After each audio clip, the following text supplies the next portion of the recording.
Hello friends, welcome to my channel @Sarwar Hussain Dada, जहां आपको ज्ञान मिलेगा सबसे ज्यादा। आज हम लोग जिस टॉपिक में चर्चा करने वाले हैं वो एक बहुत ही महान हस्ती के बारे में चर्चा करने वाले हैं। उनका नाम है रविंद्रनाथ ठाकुर। तो इस वीडियो में हम कभी कभी बंगाली भी बोलेंगे, तो आप लोग समझने का कोशिश करेंगे जो नॉन बंगालीज है। इसलिए भी समझना जरूरी है क्योंकि हम वेस्ट बंगाल में हैं, यहाँ हमारे बंगाली जानना बहुत ही ज्यादा जरूरी है। जैसे कि आपने भी देखा होगा WBCS में भी एक बंगाली का 300 का कंपलसरी पेपर आ चुका है, ठीक है। और आज है 9 मई 2023। एक्चुअली जॉर्जियन कैलेंडर यानी कि इंग्लिश कैलेंडर के हिसाब से देखा जाए तो रविंद्रनाथ ठाकुर का जन्म हुआ था 7 मई 1861। बट जैसे कि मैंने कहा था, हमारे यहाँ बंगाल में 9 मई यानी कि 25 बैशाख, आज 25 बैशाख आज के कवि गुरु রবীন্দ্রনাথ ঠাকুরের জন্মদিন, ঠিক আছে।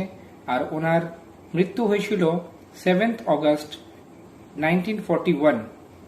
বাংলা মাস যদি বলি আমি তাহলে সেটা হবে 22 শ্রাবণ। 25 বৈশাখ জন্ম এবং 22 শ্রাবণ মৃত্যু। 7 মে 1861, 7 অগস্ট 1941। 80 বছর বয়সে উনি দেহত্যাগ করেছিলেন, ঠিক আছে। ता रविंद्रनाथ ठाकुर जो थे वो एक पॉलीमैथ थे, या फिर आप कह सकते हैं बंगाली में कहता है उसे बहुमुखी प्रतिभा अधिकारी, ठीक है, जिसको हम लोग मल्टी टैलेंटेड बोल सकते हैं। तो वो प्ले राइटर भी थे, उन्होंने स्टोरी भी बहुत सारा लिखा है, नॉवेल लिखा है, बहुत सारा पोएम लिखा है, वो पेंटिंग भी करते थे, म्यूजिक में भी उनका हाथ था, लिरिक्स भी लिखते थे। एक्चुअली मतलब एक तो कंप्लीट पैकेज थे, पूरा ओवरऑल उनके अंदर टैलेंट कूट कूट के भरा हुआ था। उन्होंने कभी भी ज्यादा प्रतिष्ठान यानी कि स्कूल कॉलेज में शिक्षा नहीं लिया, ज्यादातर उन्होंने अपना घर में ही पढ़ाई किया। और एक चीज बता दूं, ये वीडियो थोड़ा लंबा हो सकता है मगर बहुत ही इंपॉर्टेंट है। तो आज ही के दिन 25 बैशाख में उनका जन्म हुआ था कलकत्ता का जोरासाको ठाकुरबाड़ी में। अच्छा, अब उनके जो परिवार थे वो उनमें भी सब मतलब बहुत ही टैलेंटेड पर्सन थे। अभी मैं 2-4 का नाम लूंगा, आपको समझ में आ जाएगा। तो सबसे पहले तो उनका पिताजी का नाम था देवेंद्रनाथ ठाकुर, ठीक है। वो ब्रह्मो समाज से जुड़े हुए थे और 1839 में उन्होंने खुद का एक सभा चालू किया था, तत्वबोधिनी सभा 1839 में उन्होंने चालू किया था। उनके माता जी का नाम था शारदा देवी और उनके जो दादा थे यानी कि ग्रैंडफादर ठाकुरदा जिसको बोले जाते हैं, उनका नाम था प्रिंस द्वारकानाथ ठाकुर। वो बहुत बड़े इंडस्ट्रियलिस्ट थे अपने टाइम में। ऐसा कहा जाता है कि उन्होंने अंग्रेजों को बिजनेस में मात दिया था, ठीक है। और उनकी वाइफ यानी कि रविंद्रनाथ ठाकुर का वाइफ का जो नाम था मृणालिनी देवी। और रविंद्रनाथ ठाकुर जो थे अपने माता पिता के 13 चाइल्ड थे, 13वें नंबर के बच्चे थे। इन्हें हम प्यार से कवि गुरु कहते हैं, विश्व कवि कहते हैं। अच्छा, उनका एक बहुत ही फेमस कोट है, वो मैं बताऊंगा आपको। You cannot cross the sea merely by standing and staring at water. इसका मतलब आप नदी समुन्द्र को सिर्फ खड़े खड़े देखने से आप क्रॉस नहीं कर पाएंगे, आपको उतरना होगा, आपको मेहनत करना होगा, आपको स्विम करना होगा, तभी आप समुन्द्र को क्रॉस कर पाएंगे। ये आपको कंपटीशन में भी बहुत काम आएगा हमेशा। जैसे कि अभी WBCS में बंगाली कंपलसरी कर दिया तो बहुत कोई घबरा रहे, क्या करें कैसे करें। बट ज्यादा सोचना नहीं है, बस सबको उतर जाना है। छोटा छोटा स्टेप लीजिए, आगे बढ़िए। होम्योपैथी का तेरे दवा खाइए, जरूर आपको कामयाबी हासिल होगी। अच्छा, तो अब आते हैं रविंद्रनाथ ठाकुर के ऊपर। उनका जो पेन नेम था यानी कि वो जिस नाम से लिखते थे स्टार्टिंग में, वो था भानु सिंह और पदावली, एक काव्य ग्रंथ भी था उनका। अच्छा, इसके बाद मैं बता दूं उनके बहुत सारे भाई थे। जैसे कि मैंने बताया वो 13 नंबर के बच्चे थे, तो बहुत सारा भाई बहन सब कोई था। ये लोग एक तो जो सबसे बड़े भाई थे वो तो पोएट भी थे, फिलोसोफर भी थे, आर्टिस्ट भी थे। और एक भाई थे, उनका नाम था, आपने सुना होगा, सत्येंद्रनाथ ठाकुर।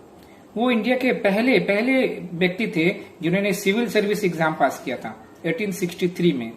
अच्छा, उनकी बहन थी, उनका नाम था स्वर्ण कुमारी देवी, ठीक है। और वो क्या थी, वो पहली महिला नॉवेलिस्ट थी इंडिया की। समझ रहे हैं कितना ज्ञानी गुणी व्यक्ति था। उनके 2 भांजे थे, माने भाई के लड़के, एक अवनीन्द्रनाथ ठाकुर और एक गोगेंद्रनाथ ठाकुर। वो जो भारत माता एक फोटो है, आप अगर गूगल में सर्च करेंगे तो आपको दिखेगा, वो अवनीन्द्रनाथ ठाकुर ही ड्रॉ किए थे। और इनकी एक भाभी थी कादम्बरी देवी, उनसे ही सबसे ज्यादा इन्फ्लुएंस हुए थे रविंद्रनाथ ठाकुर, और मोटिवेट भी वो बहुत ज्यादा करते थे इन्हें। और रविंद्रनाथ ठाकुर का जो मेमोयर है या ऑटोबायोग्राफी, उसका नाम है माई रेमिनिसेंसेस, या कि बांग्ला में बोला जाता है जीवन स्मृति। ओके, अब हम लोग रविंद्रनाथ ठाकुर के लाइफ के और भी पहलुओं में चर्चा करेंगे, उनके वर्क के बारे में, क्या उनको प्राइज मिला, वो सब भी देखते हैं। आइए देखते हैं। रविंद्रनाथ ठाकुर को 1913 में नोबेल प्राइज मिलता है लिटरेचर में। वो पहले एशियन बनते हैं, एशियन सिटीजन जिन्हें नोबेल प्राइज मिलता है किसी भी कैटेगरी में, यानी कि वो फर्स्ट नॉन यूरोपियन भी बनते हैं जिन्हें लिटरेचर में नोबेल प्राइज मिलता है 1913 में। और 1915 में किंग जॉर्ज V उन्हें नाइटहुड का भी उपाधि देते हैं। बट बाद में 1919 में जब जलियांवाला बाग का मैसेकर होता है, उसके खिलाफ में उन्होंने इसे वापस लौटा दिया था। 1921 में विश्व भारती यूनिवर्सिटी बनाते वो शांति निकेतन बोलपुर में।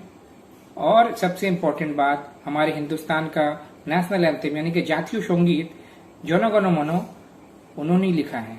और एक बांग्लादेश का जो जातीय संगीत है अमार सोनार बांग्ला, वो भी उनका ही लिखा हुआ है। और अभी रिसेंटली एक पब्लिश हुआ था, उसमें ये भी कहा गया है कि श्रीलंका का जो नेशनल एंथम है वो भी इंस्पायर्ड रविंद्रनाथ ठाकुर के ही वर्क से हुआ है। ठीक है। और गीतांजलि जो था उसका अनुवाद रविंद्रनाथ ठाकुर ने ही किया था, बट उसमें जो इंट्रोडक्शन लिखा था W.B. येट्स ने लिखा था। वो जो गीतांजलि कलेक्शन ऑफ पोएम है जिसका इंग्लिश नाम दिया गया सॉन्ग ऑफरिंग्स।